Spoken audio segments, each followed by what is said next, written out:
Nós estamos nos aproximando do Natal, já é dezembro, é o primeiro domingo do mês de dezembro, né?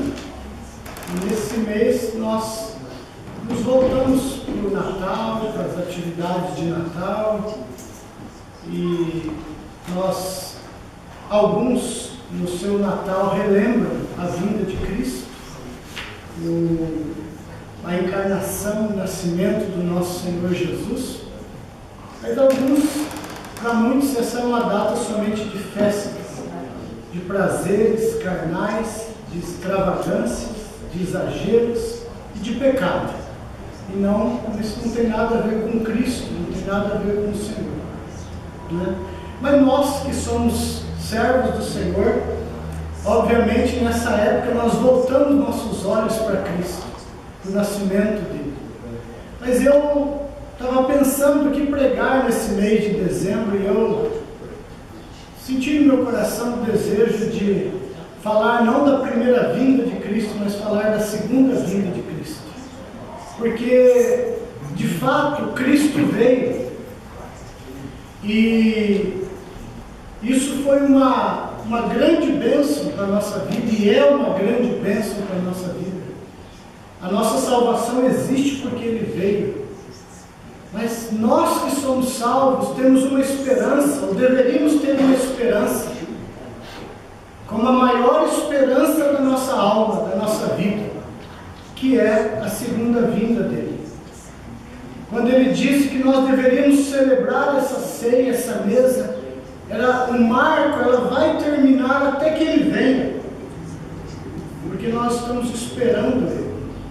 Então eu queria nesses domingos de dezembro trazer à memória de vocês e relembrar a memória de vocês alguns sinais da vinda de Cristo.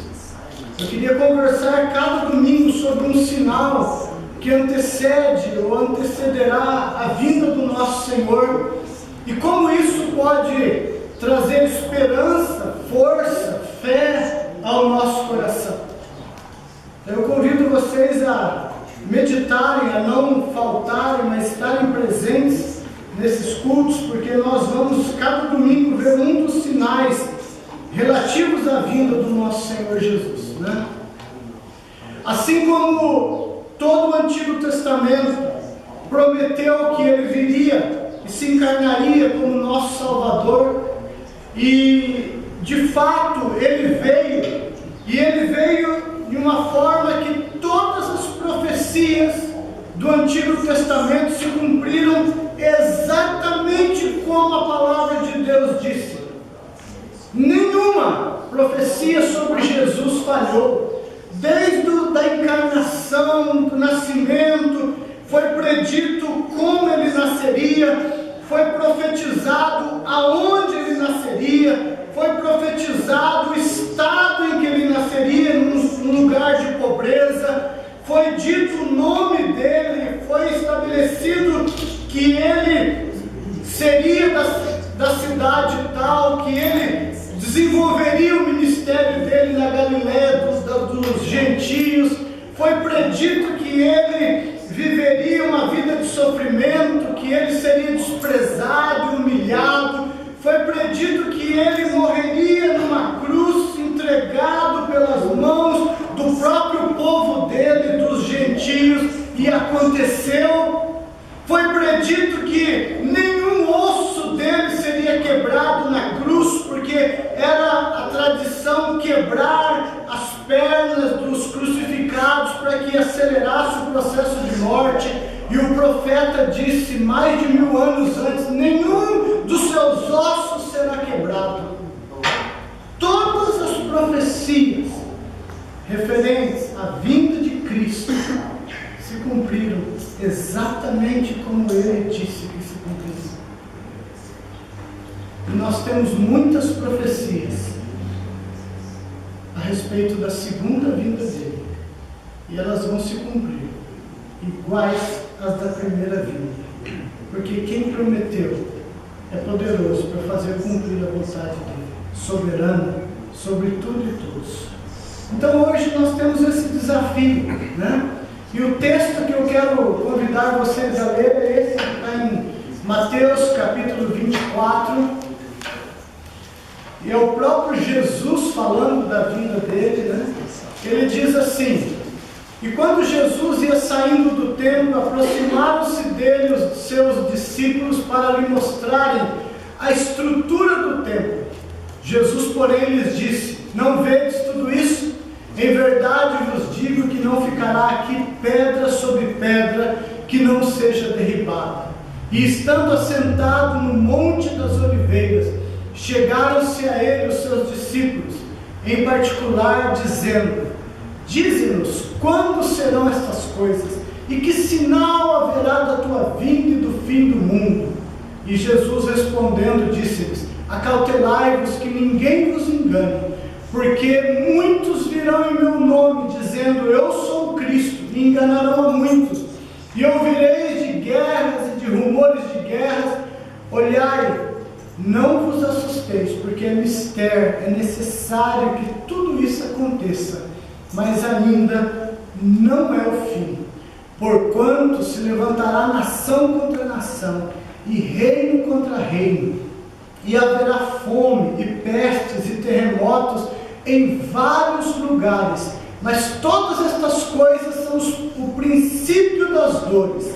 Então vos hão de entregar para seres atormentados, e matar-vos-ão, sereis odiados de todas as gentes por causa do meu nome.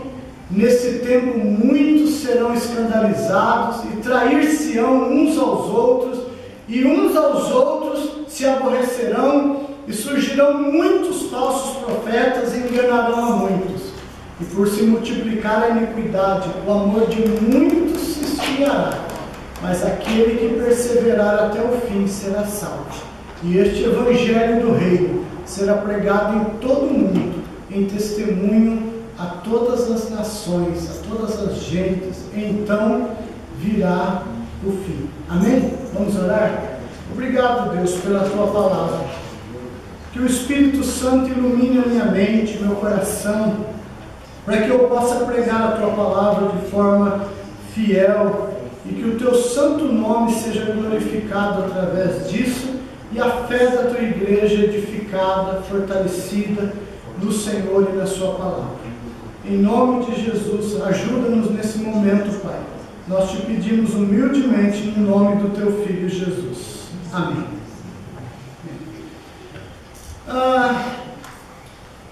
Algumas coisas introdutórias, né? Primeiro, a escatologia, essa palavra grande, escatologia, vem do grego scatos, últimos, e logia, estudo. Então a escatologia, ela é o estudo dos últimos tempos, né?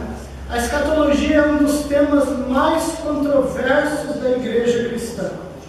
Nós temos várias posições, vários ensinamentos a respeito dessa vinda de Cristo sendo dado e entregado dentro das igrejas cristãs em geral. Neste campo da escatologia, muitos erros têm sido ensinados aos discípulos de Cristo como verdade. E aquilo que deveria ser a fé correta, a esperança correta, se transforma numa esperança errada.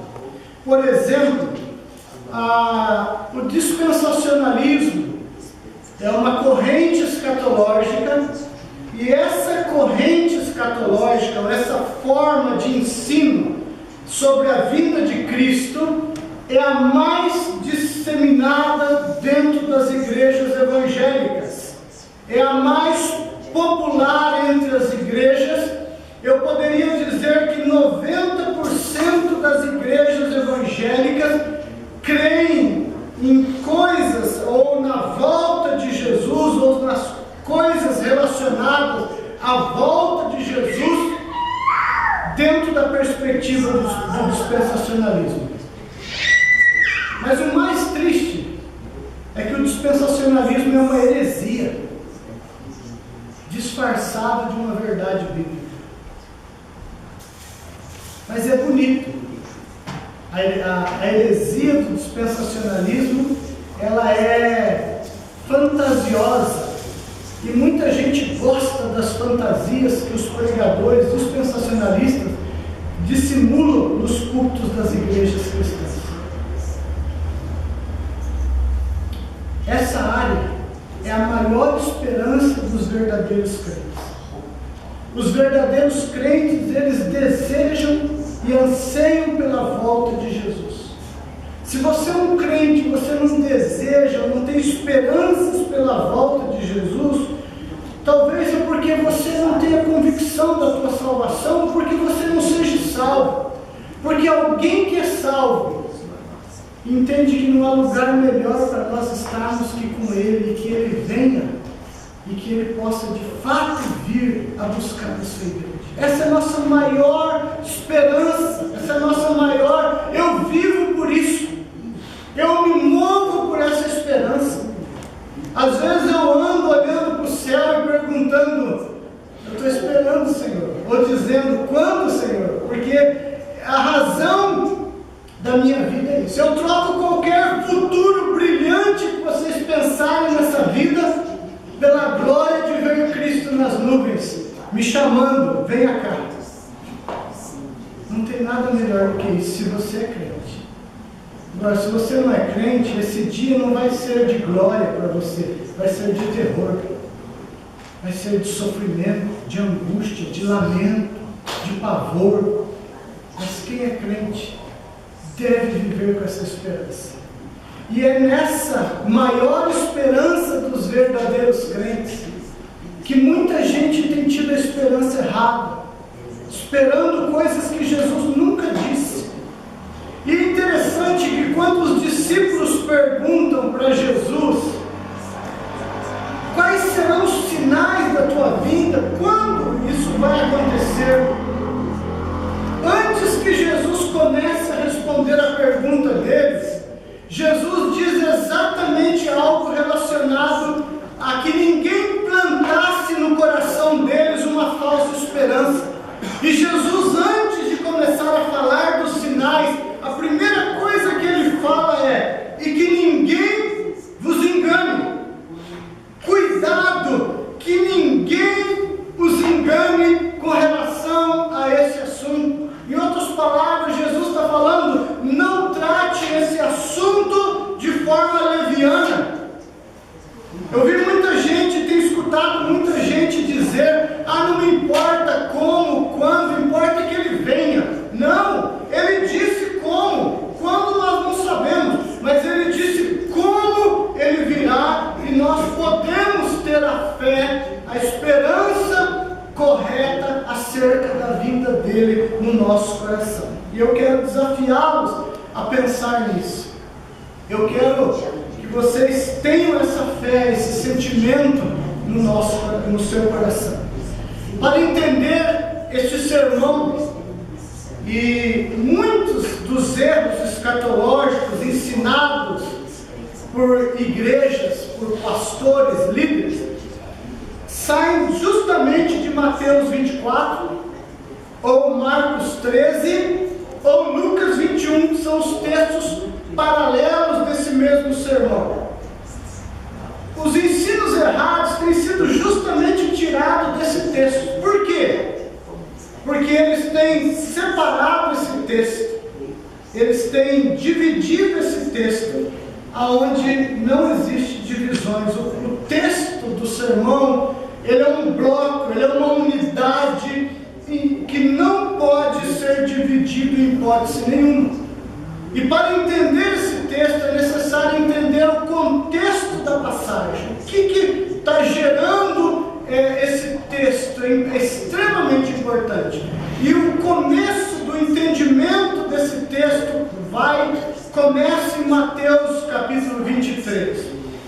Os últimos versículos, as últimas palavras de Jesus no capítulo 23, após ele dar uma dura advertência nos líderes religiosos judaicos, fariseus e saduceus, ele começa dizendo assim, terminando aquele duro sermão, o mais duro que Jesus proferiu em todo o seu ministério, que é Mateus 23, ele então termina esse sermão dizendo: Jerusalém, Jerusalém, que mata os profetas e apedreja os que te são enviados.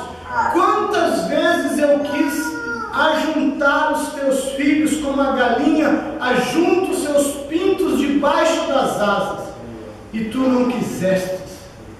Eis que a vossa casa ficará deserta, porque eu vos digo que desde agora não me vereis mais, até que digais: bendito o que vem em nome do Senhor. Então aqui nós começamos a ter um entendimento acerca do que Jesus está falando nesse sermão da montanha. Aqui nós começamos a perceber que o que vem no capítulo 24, para ser entendido, nós vamos ter que entender que as respostas que Jesus vai dar não são somente relacionadas à vinda dele, mas relacionadas ao futuro e iminente juízo que Deus trará sobre a cidade de Jerusalém. E tanto que o próprio capítulo 24, quando Jesus inicia ali o capítulo 24, ele diz assim: quando Jesus ia saindo do templo, aproximaram-se dele os seus discípulos para lhe mostrarem a estrutura do templo. E eles falaram: olha, Senhor, que templo lindo! O templo havia recém-terminado de ser revitalizado, reconstruído. Era um templo que Herodes, para agradar os judeus, para fazer uma política para os judeus, havia terminado aquela restauração que tinha começado bem antes, atrás, desde Esdras, Neemias. O Herodes, para fazer a política da boa vizinhança com os judeus, dá de presente uma reforma, uma renovação, uma repaginação no templo. E os discípulos estão entusiasmadíssimos com a arquitetura. O templo foi todo revestido de ouro por dentro, desde o teto, as paredes. Era uma coisa suntuosa, era uma coisa muito bonita mesmo. E os discípulos, tentando impressionar Jesus, os discípulos olham para Jesus e dizem: olha, Senhor, que construções, que coisa maravilhosa. E Jesus olha para o templo e diz: não vedes tudo isso?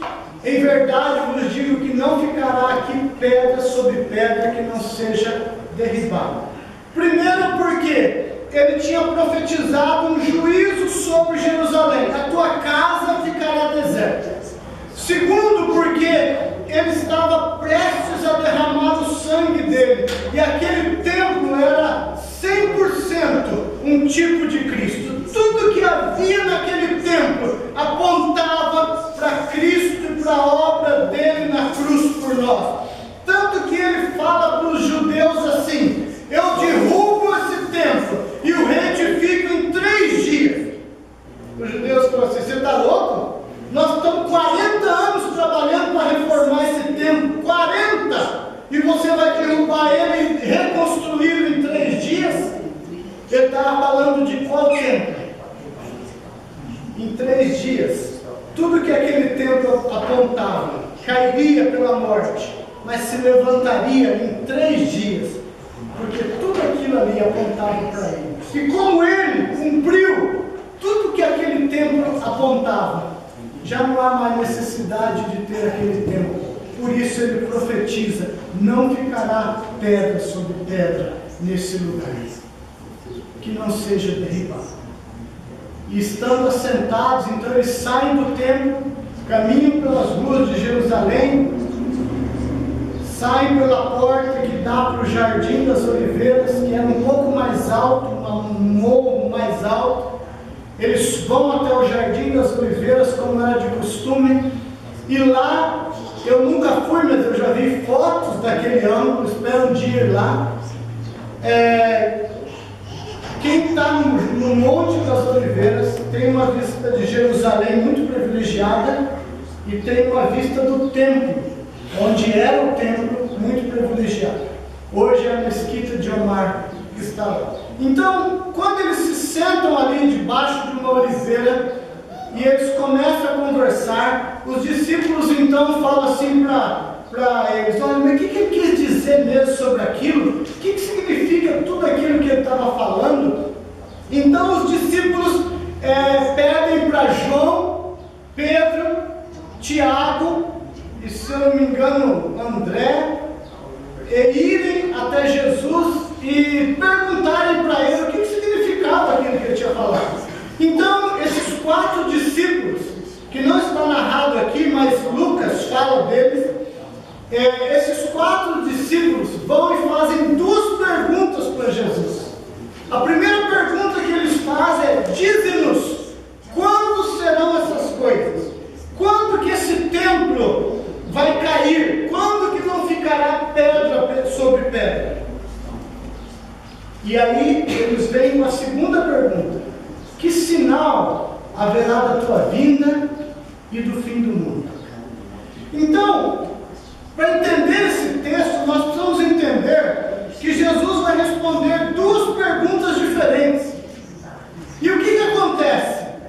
Os escatologistas de plantão, o que eles fazem é pegar todo esse texto e ler todo esse texto e responder somente a segunda pergunta: que sinal haverá da tua vinda e do fim dos tempos, do fim do mundo, da consumação do século? Então, esse é o erro. Se nós queremos entender esse texto, nós precisamos entender que Jesus vai entrelaçar respostas de 2 perguntas.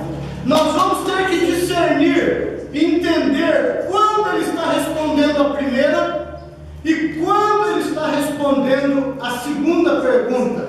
E algumas respostas de Jesus são específicas para a primeira pergunta e outras são específicas para a segunda pergunta, e para complicar a situação mais ainda, algumas respostas de Jesus, elas dizem respeito tanto à primeira quanto à segunda pergunta. Então, eu convido você durante a semana a ler Mateus capítulo 24, Marcos capítulo 13 e Lucas capítulo 21, pensando nessas 2 perguntas e tentando encontrar mais respostas a essas 2 perguntas, ok?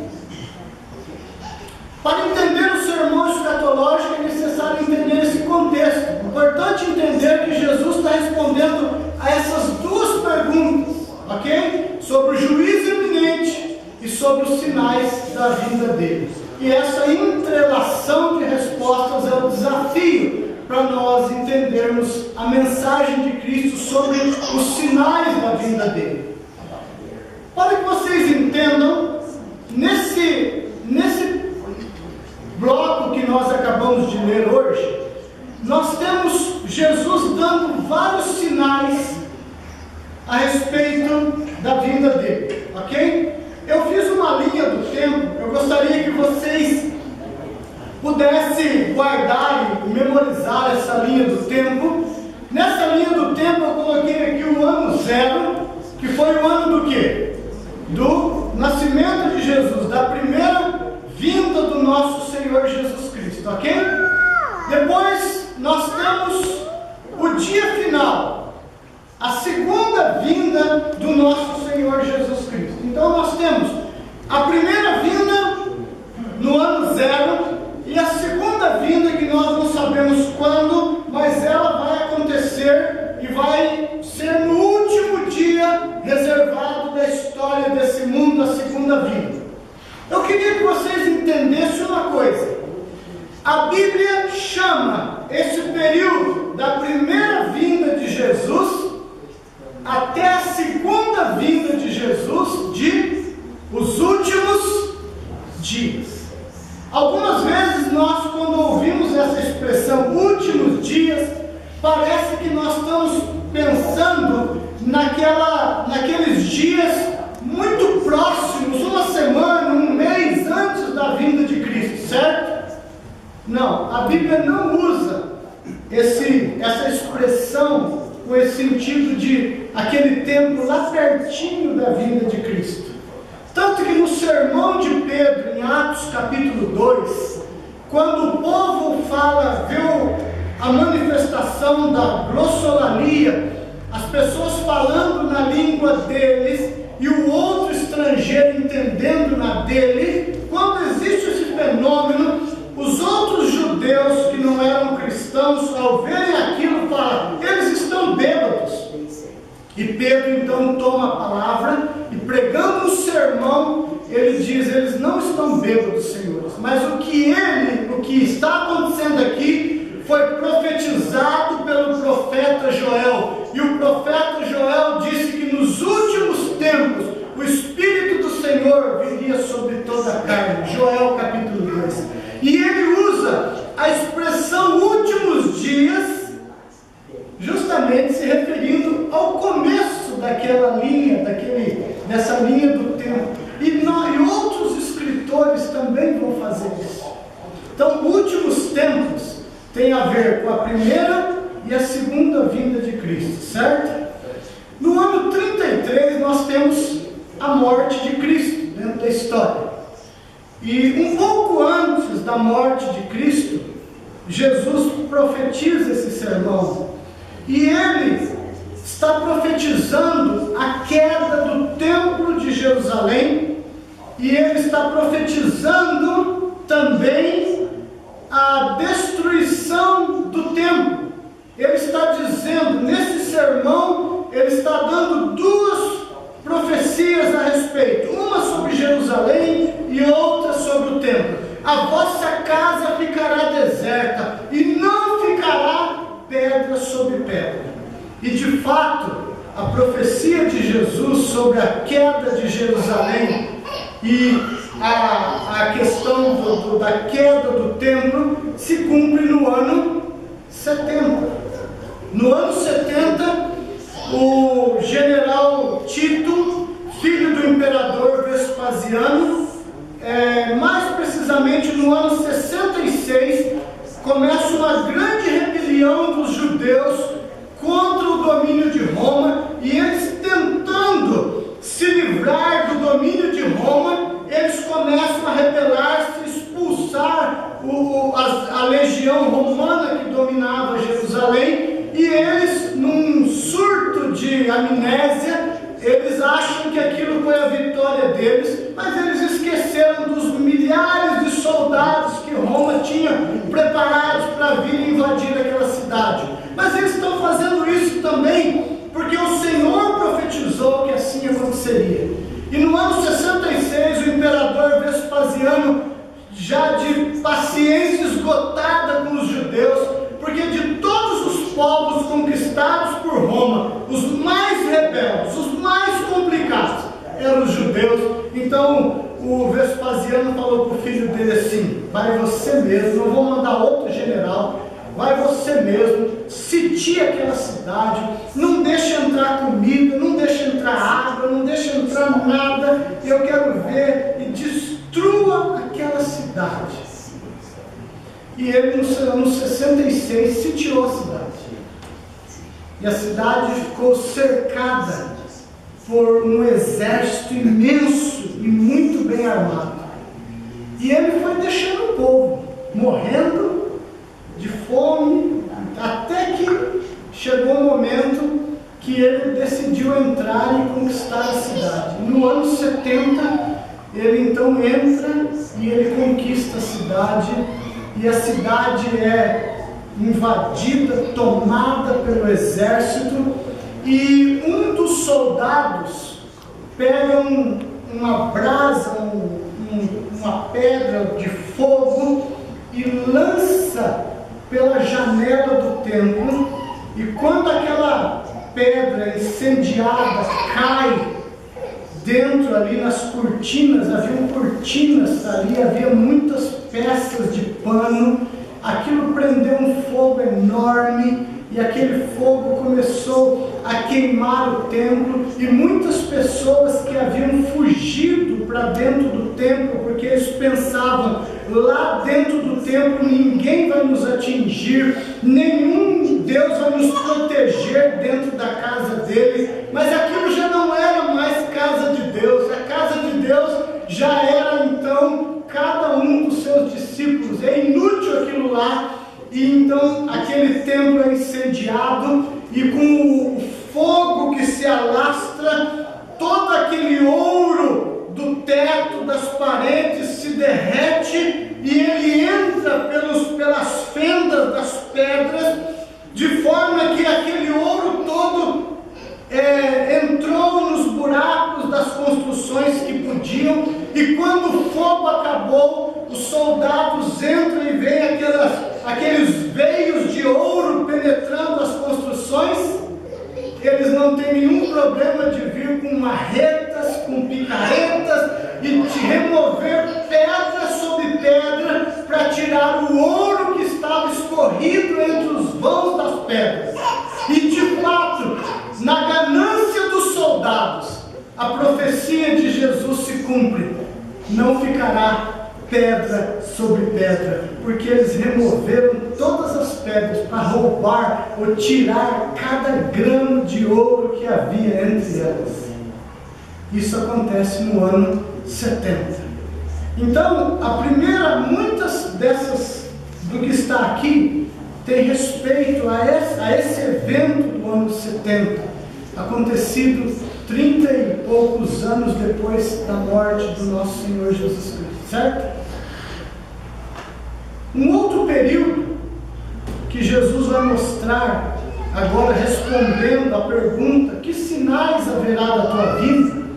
Jesus vai responder uma outra pergunta, e essa pergunta é agora: que sinais haverá da tua vinda? E ele então vai dividir os sinais que ele vai dar em dois períodos. O primeiro período ele chama de o período do princípio das dores, e depois é o período das dores. Ele divide a vinda dele nesses dois momentos: o princípio das dores e o período das dores. Jesus está usando a metáfora de uma mulher grávida. Ele está usando a ideia de uma mulher que está grávida, e nesse aspecto a história está grávida dessa vinda de Cristo, e nesse momento onde está aproximando-se o parto, quem já deu a luz por meio natural sabe dessa ideia bem que Jesus está falando. As mulheres, né? Os homens nunca vão saber disso, graças a Deus, né? Mas assim, as mulheres vão saber do que Jesus está falando. Ele está falando de um princípio que começam as dores do parto, mas tem um momento que as contrações, elas são constantes, intensas e cada vez mais fortes. Esse período é o período das dores, para então vir o dia final, que é o dia da alegria, de ver a criança, de ver o fruto daquela dor. É isso que ele está usando, essa linguagem que ele está usando. Então hoje, tudo que nós lemos tem a ver com o quê? Com o princípio das dores, ok? Então vamos olhar um pouco nesses sinais dos princípios das dores. Lembre-se, tudo isso, todos esses sinais que ele vai dar agora, não tem nada a ver ainda propriamente com a iminência da vinda dele, com a proximidade da vinda dele. Todos esses sinais dos princípios das dores são sinais desde a morte dele e ascensão ao céu até o período mais próximo da vinda dele. E o grande problema é que muitos interpretam esses sinais como sendo os sinais que marcam a vinda dele, que ele, ao ver isso, eu posso entender que Jesus pode voltar amanhã, a qualquer lugar, a qualquer hora. Não, esses sinais não têm a ver com a vinda iminente do nosso Senhor. São sinais que ele disse que aconteceriam, que seria o princípio das dores, mas ele mesmo nos adverte: isto ainda não é o fim, está longe do fim. Tem outras coisas piores que vão acontecer para que o fim chegue, ok? Então lembre-se, nós estamos aqui, nesse período. Tudo que nós vamos ver hoje tem a ver com esse período, e os sinais que eu vou começar começar a trabalhar a partir da semana que vem são dentro desse período. E quando nós começarmos a vermos os sinais desse período, então nós vamos poder andar mais de cabeça olhando para o céu, porque a vinda dele vai estar mais próxima do que nunca. Mas tudo isso que nós vamos ver agora não tem necessariamente a ver com a vinda próxima de Cristo. Primeiro, ele disse que apareceriam o quê? Falsos cristos. E quantos têm surgido na história? Por exemplo, o reverendo Moon, de uma seita coreana, ele disse que ele é a encarnação de Cristo, que o que Cristo não conseguiu fazer direito, porque Cristo foi um Cristo meio fraquinho, Deus enviou ele para fazer a obra perfeita no lugar de Cristo. Tem aquele doido, acho que é lá do Rio Grande do Sul, gaúcho, Henrique Cristo, né? Ele é de lá, gaúcho da terra, né? Lá do chimarrão. Ele também diz que ele é o Cristo, ele é a encarnação do Cristo, né? Então, assim, falsos cristos têm surgido desde os dias depois de Jesus até hoje. Na história, muitos loucos têm aparecido falando acerca da vinda de ser ele o Cristo. Outra coisa, engano. Muitos vos enganarão na fé. O engano, ele é algo que tem acontecido sempre na história da igreja cristã. Hoje, você vê tanto engano nos púlpitos das igrejas, é verdade, mas ainda não é sinal do fim. Nós vemos também guerras, né? Os escatologistas de plantão, os dispensacionalistas, quando eles veem uma guerra lá em Israel, aí Jesus está voltando, aí a Bíblia falou que haveria guerra, né? Aí o povo vê aí o Putin falando em retaliação para a Turquia, aí o povo, olha aí, a terceira guerra mundial, a volta de Jesus está próxima. Isso não tem a ver com a volta de Jesus. Jesus disse que essas coisas aconteceriam. E como ele é Deus, desde a morte de Jesus até agora, se você ler a história das guerras no mundo, não houve um dia sequer no mundo que não tivemos guerra. Nem um dia.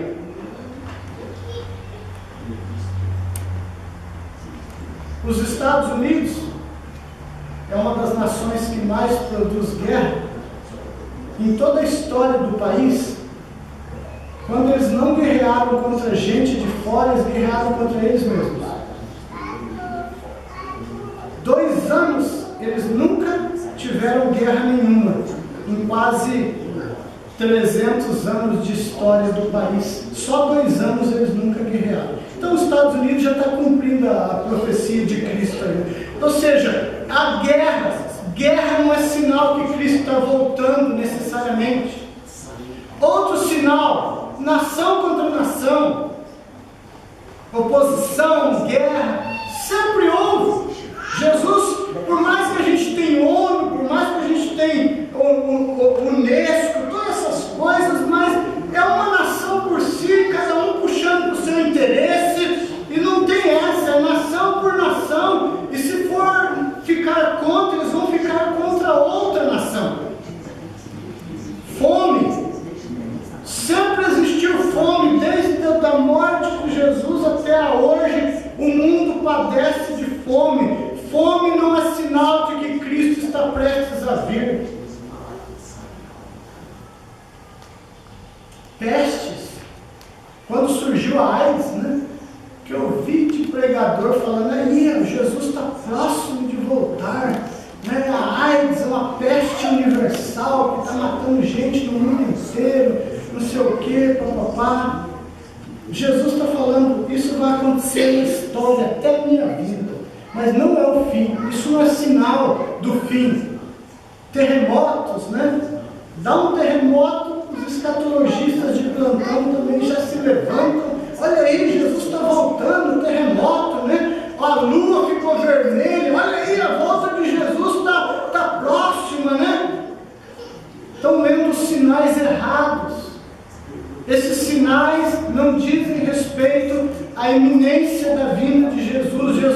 dizendo, tudo isso é só o princípio das dores. Isso não é o fim. Perseguição contra os cristãos, desde os dias de Jesus sempre teve. Não houve um dia nesse mundo que cristãos não foram perseguidos pela fé deles, cumprindo o que Jesus disse. O cristianismo é a religião mais perseguida da história das religiões.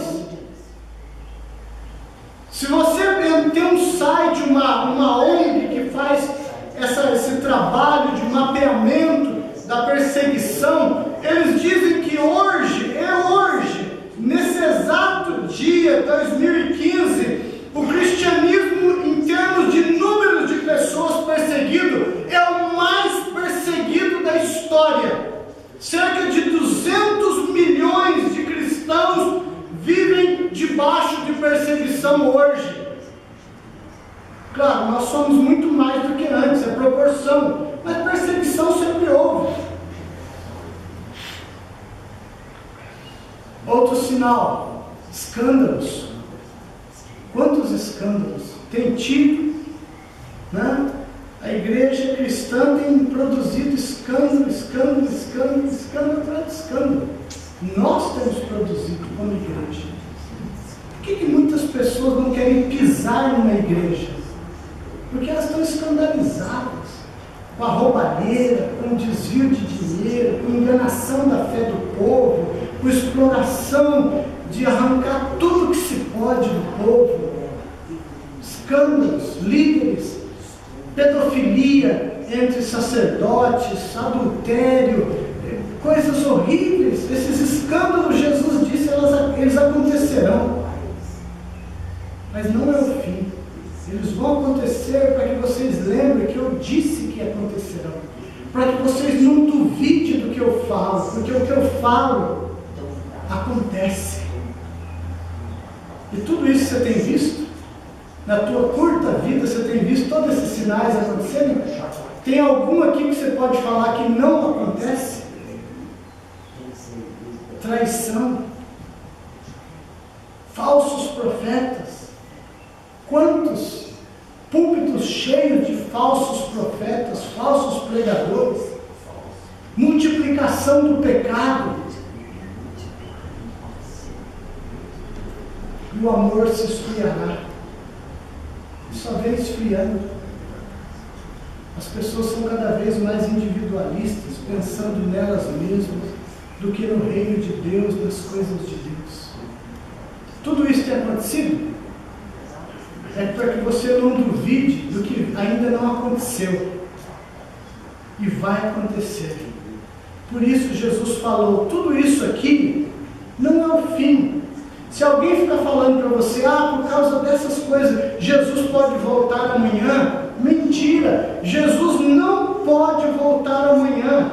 Mas pastor, não é prepotência tua dizer que ele não pode? Ele é Deus, ele pode todas as coisas. De fato, ele é Deus e ele pode todas as coisas. Só tem uma coisa que ele não pode: ir contra a sua palavra, porque ele estabeleceu um rito de coisas que aconteceriam, que marcariam a vinda dele. E ele disse, aqui em Mateus 24, olhem a figueira.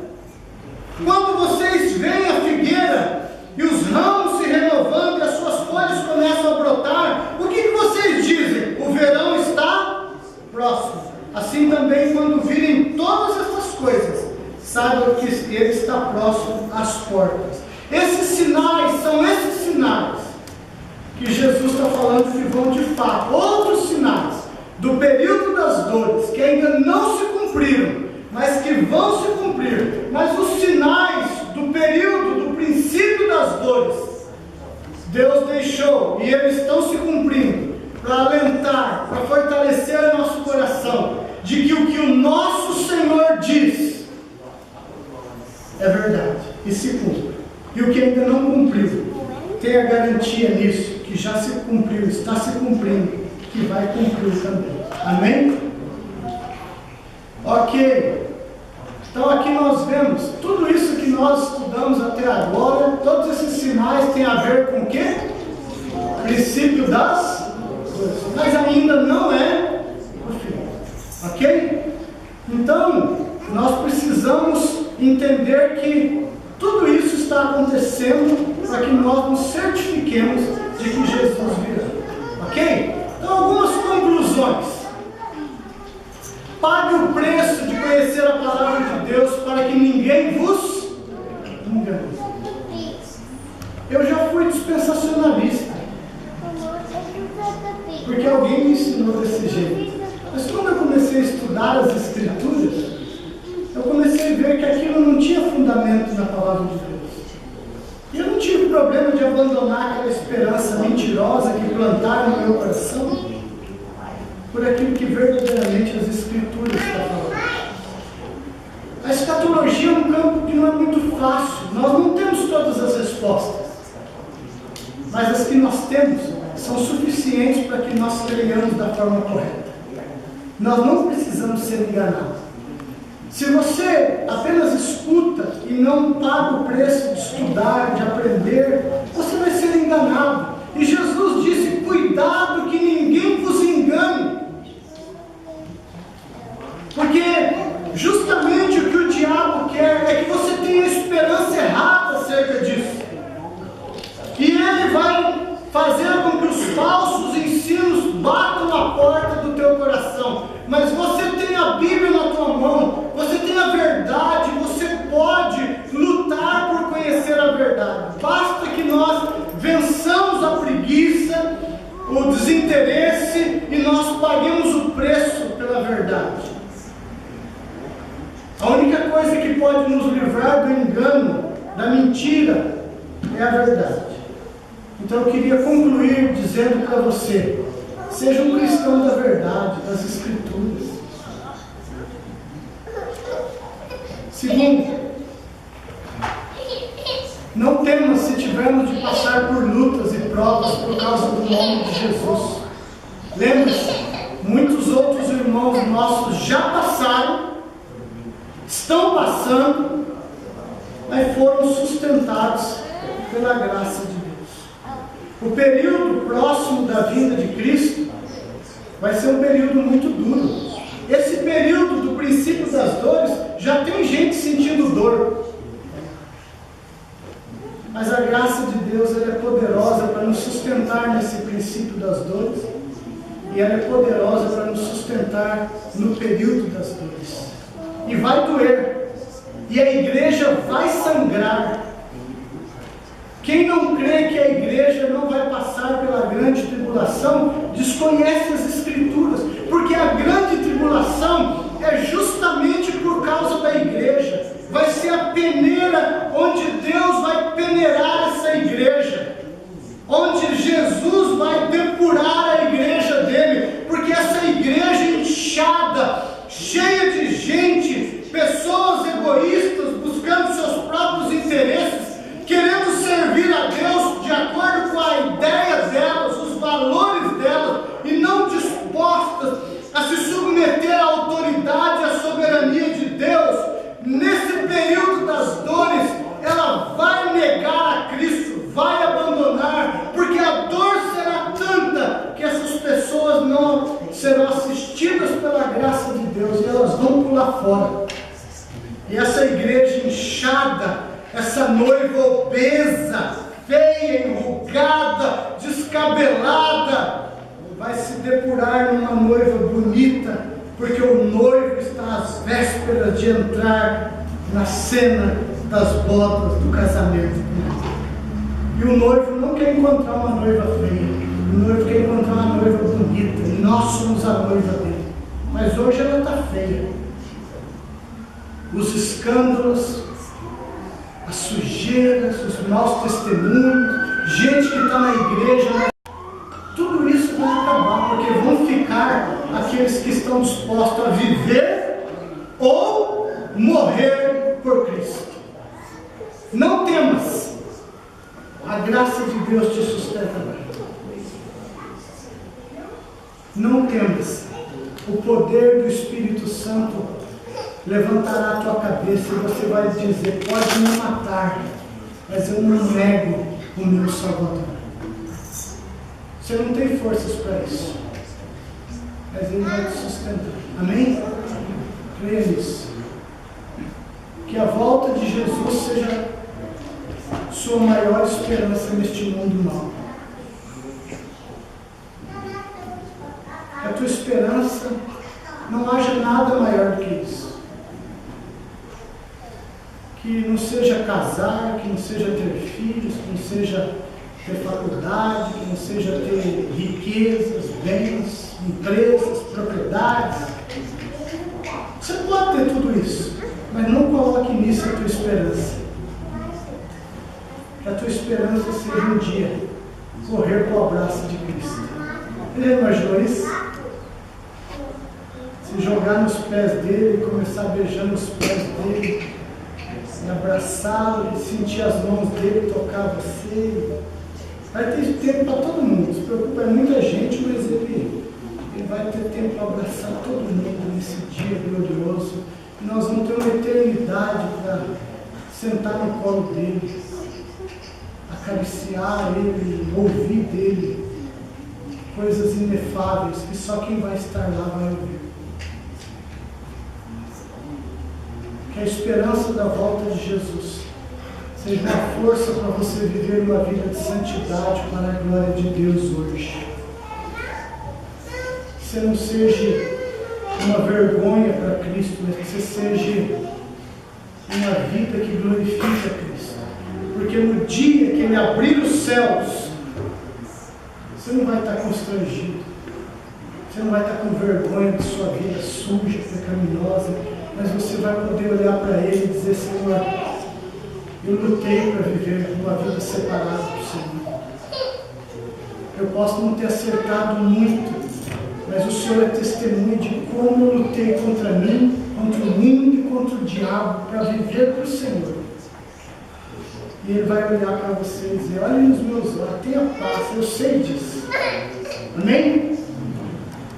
Você tem esperança na volta de Cristo? Esse dia vai ser um dia de glória ou de pavor para você? Para mim vai ser um dia de glória. Então, a partir do domingo que vem, nós vamos entrar no primeiro sinal do período das... Tudo que nós vimos hoje não tem nada a ver com a vinda de Cristo. Enquanto aqueles outros sinais não acontecerem, Ele não virá. Ok? Vamos pensar nisso. Vamos ler Mateus 24, ler Marcos 13, Lucas 21 durante a semana. Vamos aprofundar essa discussão no nanogrupo dessa semana. Amém? Vamos ficar em pé, vamos orar?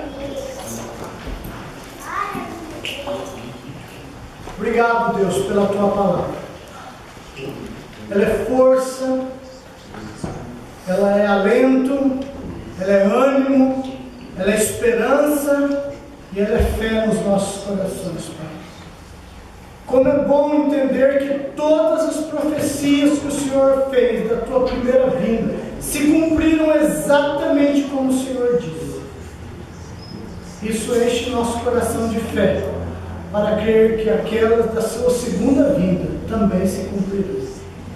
Como é bom, Pai, ver que todos os sinais do princípio das dores estão se cumprindo, se cumpriram, estão se cumprindo hoje e ainda vão continuar se cumprindo. Isso também renova e fortalece a nossa fé, porque quem está falando é o Deus que pode fazer cumprir o que fala. Obrigado, Senhor. Eu creio na Tua vinda. Eu estou trabalhando para a Tua vinda, anunciando o Evangelho, levando o Teu Evangelho a outros corações. Eu estou apressando a Tua vinda. E aqueles que estão trabalhando para o Senhor, obrigado, Deus, por isso, porque eles têm autoridade para dizer: Maranata, vem, Senhor Jesus.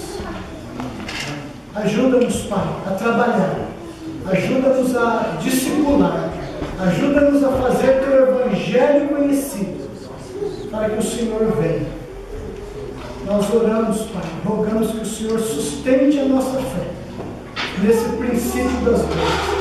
E se nós tivermos de passar pelo período das dores, Senhor também sustente a nossa fé e nos dê a graça, se possível for, se necessário for, morrer pelo Senhor. Em nome do Teu Filho Jesus nós te pedimos, Pai. Amém e amém.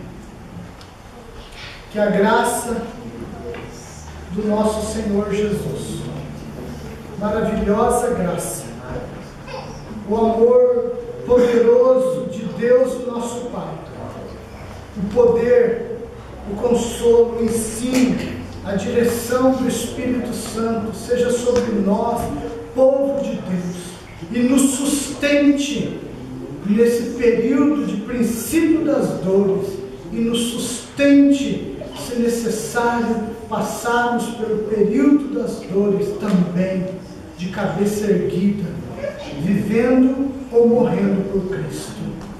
Amém e amém, Senhor.